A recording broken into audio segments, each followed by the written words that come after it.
They met me in the day of success, and I have learned by the perfectest report they have more in them than mortal knowledge. When I burnt in desire to question them further, they made themselves air into which they vanished. Whilst I stood wrapped in the wonder of a message from the king who all hailed me name of Cawdor, by which title before these weird sisters saluted me, and referred me to the coming on of time with hail, king that shall be. This have I thought good to deliver thee, my dearest partner of greatness, that thou might not lose the dews of rejoicing by being ignorant of what greatness is promised thee. Lay to thy heart, and farewell. Glad thou art, and Cawdor, and shalt be what thou art promised. Yet do I fear thy nature. It is too full of the milk of human kindness to catch the nearest way. Thou wouldst be great, but not without ambition, but without the illness should attend it. What thou wouldst highly, thou wouldst thou holily, wouldst not play false, and yet wouldst wrongly win. Thou hast, great Glamis, that which cries, thus thou must do, thou have it, and rather than thus fear to do, than wish it should be undone.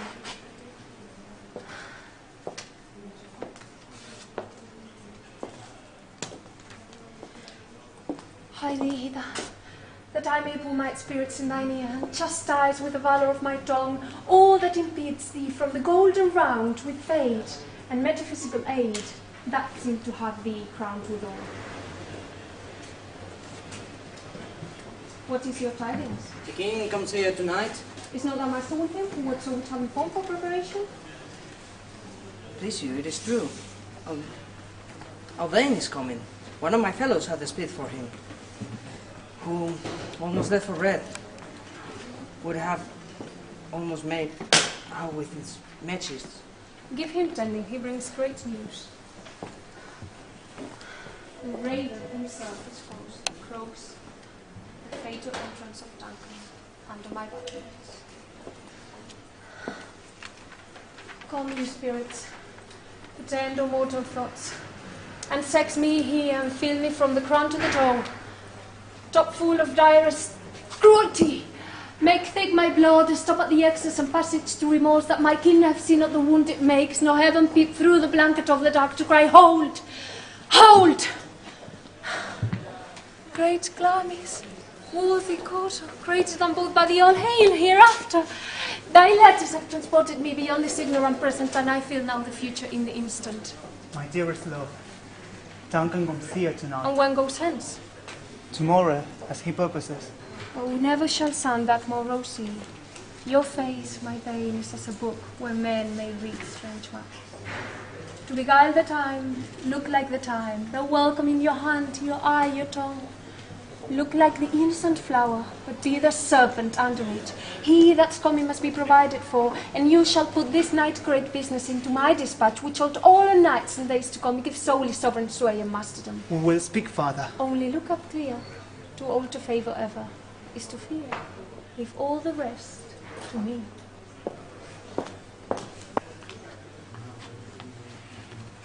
If it were done when 'tis done, then 'twere well. It were done quickly. If the assassination could trammel up the consequence and catch, with its cease, success. But this blow might be the be-all and the end-all here. But here, upon this banking shell of time, we jump the life to come. But in these cases, we still have judgment here. That we will teach blood instructions, which being taught, return to plain inventor. This even-handed justice comes as ingredients of our poison chalice to our own lips. He's here in double trust. First, as his kinsman and his subject, as strong both against the deep. Then as his host, who should against the murderer shut the door, no burden I myself. Besides, this Duncan had won his faculties so meek, had been so clear in his great office that his virtues will plead like angel trumpet tongued against the deep damnation of his taking off. And pity, like a naked newborn baby striding the blast of heaven's cherubim host upon the silent couriers of the air, shall blow the hoary deed in every arm. The tear shall drown the wind. I have no spur to break the size of my intent, but only vaulting ambition which overleaps itself and falls on the other. He has almost up. Why have you left the chamber? Hath he asked for me? No, you know what he has. We will proceed no farther in this message. He had honored me of late, and I have bought golden opinions from all sorts of people, which will be worn now in the newest laws, not cast aside so soon. Was the hope drunk when you dressed yourself? Have it slept since and wakes it now to look so green and pale at what it is so feeling? From this time since I come thy Lord. Art thou afeard to be a coward in thine own esteem, letting either not wait upon thy wood like the poor cat in the errand? Prithee, peace. I dare do all that may become a man, who dares no more is none. What peace was then that made you break this enterprise to me? When you thus do it, then you were a man. And to be more than what you were, you would be so much more the man. No time, no place they did not here, and yet you would make both. They have made themselves, and that their business now doesn't make you. I have given sunk and know how tender it is to love the babe that leads me. I would, but it was smiling in my face, have plucked my nipple from its boneless scums and dashed the brains out. I had so sworn as you have done to this. If we should fail, We fail, but screw your courage to the sticking place, and we will not fail. When Duncan is asleep, where to the rather shall his day's hard journey soundly invite him, his two chamberlains will end with wine and wine, so convinced that memory, the water of the brain, shall be a fume, and the receipt of reason an indicum. When in swinish sleep the drenched nature lies in death, what cannot you and I perform upon the unguarded Duncan? What not put upon his spongy officers who shall bear the guilt of our great cloud? bring forth men children only, for thy undoubted metal should compose nothing but males.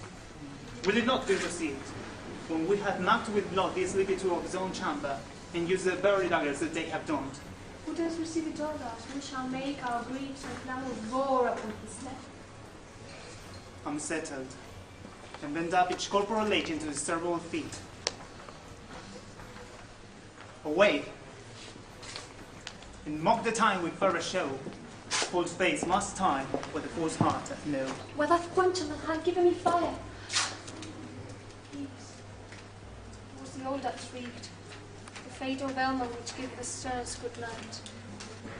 He is about it. The doors are open and the surfeited grooms among their chats with snores.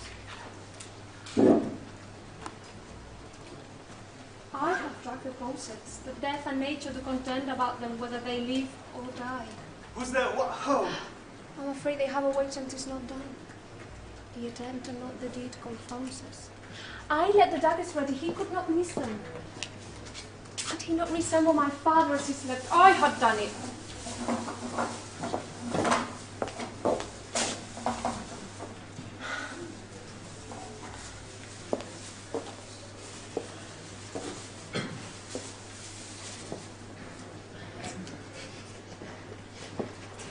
I have done the deed. Didst thou not hear a noise? I heard the owl scream and the crickets cry. Did not you speak? When? Now. As I descended. Oh. Shh! Who lies in the second chamber? Donovan. This is a sorry A sight. foolish thought to say a sorry sight. There's one did laugh in sleep and one cried, Mother! That they did wake each other. I stood and heard them, but did it say the praise and address them again to sleep? Consider it not so deeply. Still it cries, sleep no more to all the house. Macbeth does martyr sleep. The innocent sleep. Sleep that needs out the robber sleep of care.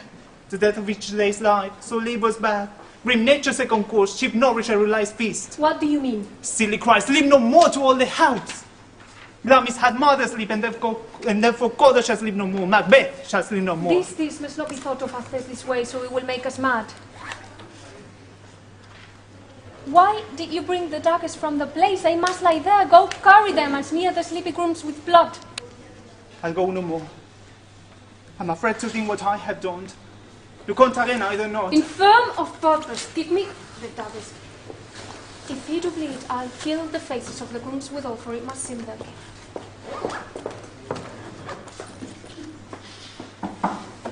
Whence is that knocking? How is with me whenever you suppose me? What hands are here? They pluck out mine eyes! Will all great Neptune's social wash this blood cream from my hand?